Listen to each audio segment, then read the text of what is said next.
그러므로 너희가 선지자 다니엘이 말한 바 멸망에 가증한 것이 거룩한 것에 선 것을 보거든 읽는 자는 깨달을진저. 그때 유대에 있는 자들은 산으로 도망할지어다. 지붕 위에 있는 자는 집 안에 있는 물건을 가지러 내려가지 말며 밭에 있는 자는 겉옷을 가지러 뒤로 돌이키지 말지어다. 그날에는 아이 벤 자들과 젖먹이는 자들에게 화가 있으리로다. 너희가 도망하는 일이 겨울에나 안식일에 되지 않도록 기도하라. 이는 그때 큰 환란이 있겠음이라. 창세로부터 지금까지 이런 환란이 없었고 후에도 없으리라. 그 날들을 감하지 아니하면 모든 육체가 구원을 얻지 못할 것이나 그러나 택하신 자들을 위하여 그 날들을 감하시리라. 그때 사람이 너희에게 말하되 보라 그리스도가 여기 있다 혹은 저기 있다 하여도 믿지 말라. 거짓 그리스도들과 거짓 선지자들이 일어나 큰 표적과 기사를 보여 할 수만 있으면 택하신 자들도 미혹하리라. 보라 내가 너희에게 미리 말하였노라. 그러면 사람들이 너희에게 말하되 보라 그리스도가 광야에 있다 하여도 나가지 말고 보라 골방에 있다 하여도 믿지 말라. 번개가 동편에서 나서 서편까지 번쩍임같이 인자의 임함도 그러하리라. 주검이 있는 곳에는 독수리들이 모일 것이니라. 오늘 본문은 마지막 때에 대해서 이야기하고 있습니다. 마지막 때를 가리키는 어떤 표징을 보여주기보다 마지막 때의 절박성을 보여주고 있습니다. 이 마지막 때에 우리는 어떻게 큰 환란을 대처해야 되는지 본문은 알려주고 있는 것입니다. 예수님은 과거의 사건을 언급하시며 앞으로 있을 큰 환란에 대해서 말씀하셨습니다. 15절에 멸망에 가증한 것은 예루살렘을 점령한 안티오쿠스 4세가 성전의 번제단을 없애버리고 그곳에 제우스를 위한 제단을 세웠던 것을 표현한 것입니다. 그래서 이 사건은 유대인들이라면 다 알고 있는 일이고 잊을 수 없는 일일 것입니다. 예수님은 이렇게 충격적이었던 일을 이야기하시면서 앞으로 찾아올 예루살렘 멸망에 대해서 예언하신 것입니다. 16절을 보면 예수님은 큰 환란의 징조가 보이면 산으로 도망치라고 말씀하셨습니다. 그 이유는 그만큼 예루살렘에 벌어질 일들이 엄청난 일이라는 것입니다. 너무나 절망적이고 처절하기 때문에 물건을 가지러 가거나 겉옷을 가지러 돌아갈 시간이 없을 것이라고 말씀하시는 것입니다. 20절을 보면 큰 환란의 시기에 겨울이나 안식일이 되지 않도록 기도하라고 말씀하시는데 그 이유는 겨울에는 비가 자주 내리거나 폭풍 때문에 이동하는 것이 매우 어려워지기 때문입니다.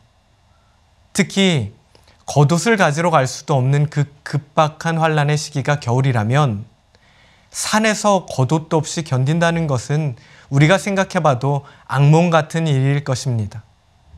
언젠가 우리에게도 이렇게 마지막 때가 올 것입니다.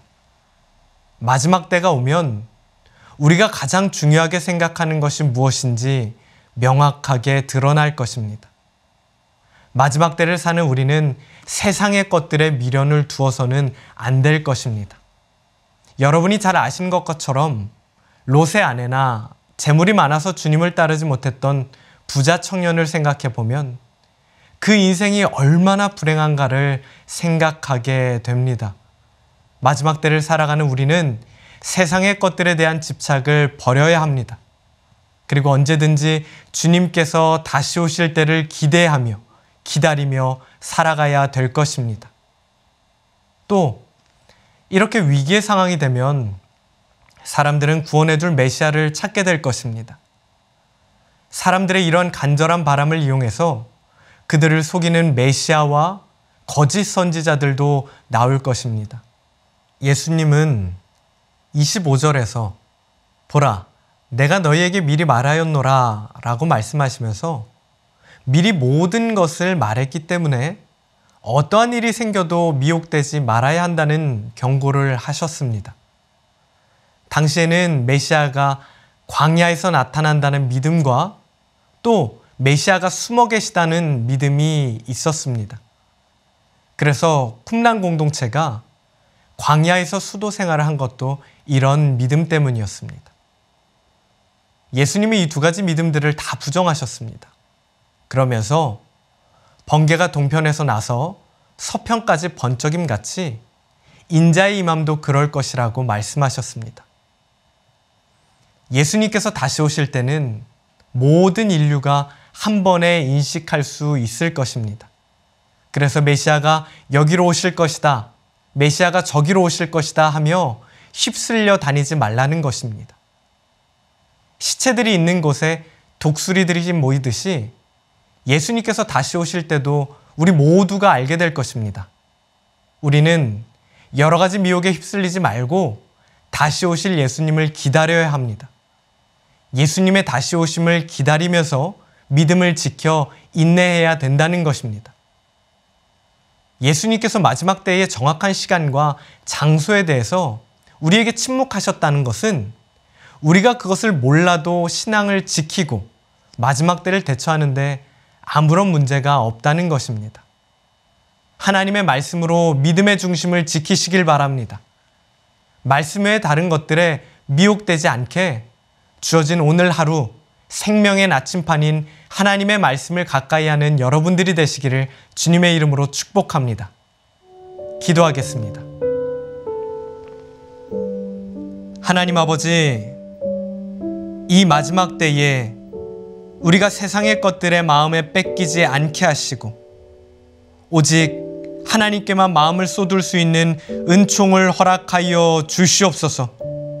특별히 주님께서 여기로 오신다, 저기로 오신다 하며 여러 가지 미혹에 휩쓸려 다니지 않게 하시고 우리에게 나침판으로 주신 하나님의 말씀을 굳건히 붙잡고 살아갈 수 있는 우리 모든 성도님들 될 수 있도록 은혜를 허락하여 주시옵소서. 감사드리며 예수님의 이름으로 기도합니다. 아멘.